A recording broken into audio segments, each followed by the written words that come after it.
slouched. We were just talking here that, we said, yeah, just be comfortable here, man. And we both went like this. That doesn't look good, huh? Colonel Ed Curtis, commander of the Savannah District of the U.S. Army Corps of Engineers, joins me this morning. Hey, So good to see you. Good to see you again, Appreciate too. you being here Thank this you. morning. Glad you beat the rain in. I did beat the rain in. Pretty happy about that. All right. You've been leading this group since late June of 2007. That's right. What does the Corps do? Well, we're involved in a lot of things. We're kind of a historical anomaly because we are part of the Army, and to that end, we do the military construction on military bases, Army and Air Force. But we also have a big water resource mission in that we own and operate the dams on the Savannah River. We're responsible for dredging the Brunswick harbors and the Port of Savannah and the Atlantic Intercoastal Waterway. We have a Clean Water Act mission of regulating development in wetlands, and we're responsible for a lot of environmental cleanup on formerly used defense sites.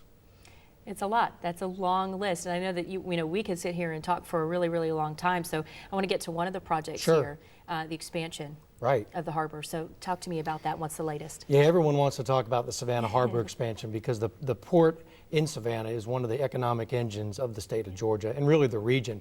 I think the GPA advertises that about 40% of their employees are from South Carolina. And we know that around 300,000 jobs in the state or the region depend on commerce from the port. But as with all water resource projects that the Corps undertakes, the Congress charges us with looking at a lot of different things when we look at a project. What I call the 3 E's, the engineering, the economics, and the environment. Engineering, can it be done? Economics, is it a benefit to the federal taxpayer to be done? And in the environment, is what you're going to do irreparable harm to the environment? So we're looking at all 3 of those things, and they're long and complicated processes. Yeah, they certainly are.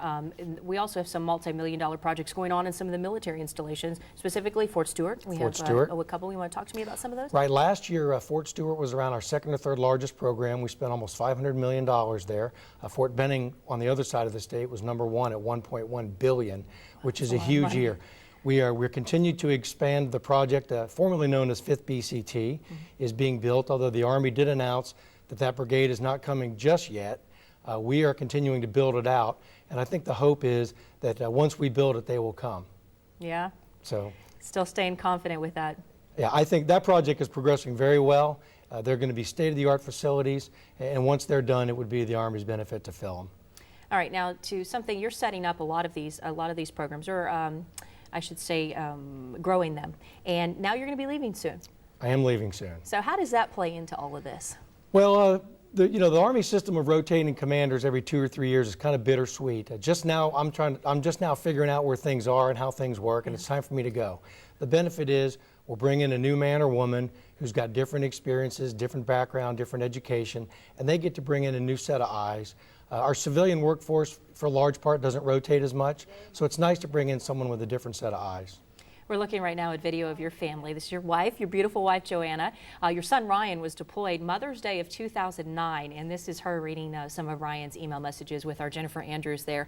Well, it's a big military family. It is. It is. I understand you're a military spouse as well, so thank you for your service as a spouse. Well, thank you. I mean, you have the whole family involved in this, and how difficult it is trying to juggle all of these schedules and the heartache that has to deal with deployments. Well, fortunately, our next assignment, as you mentioned me leaving, we're going to Hawaii, which is where my son is assigned right now. Good. So we're able to coordinate our assignments to have at least 1 year together, and that'll be nice. I think it's hard on the moms, as you saw in my wife's video, when the children go downrange, as we call it.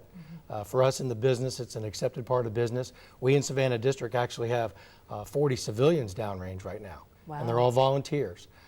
But it's part of the job, and everybody takes it as it comes. All right, so our last weeks of seeing you around Savannah is when? June 4th is the change of command. We'll be doing it at the Hilton. After that, I'll be packing up and moving. Before I leave, I want to make sure to wear in your next segment, you get one of our district pins. Thank you. And I talked about our environmental mission. I've got some of our Earth Day on shopping our air bags. For the Earth Day week, we were showing these off, and we were reading the publication, and I used some of these the other day. I want you to share them with all the staff. Well, thank you. Okay, brought plenty to share. I appreciate that. Well, we'll be at the change of command ceremony, and we just appreciate all that you've done for us here in the last 2 years. Thanks. All right, we'll be right back.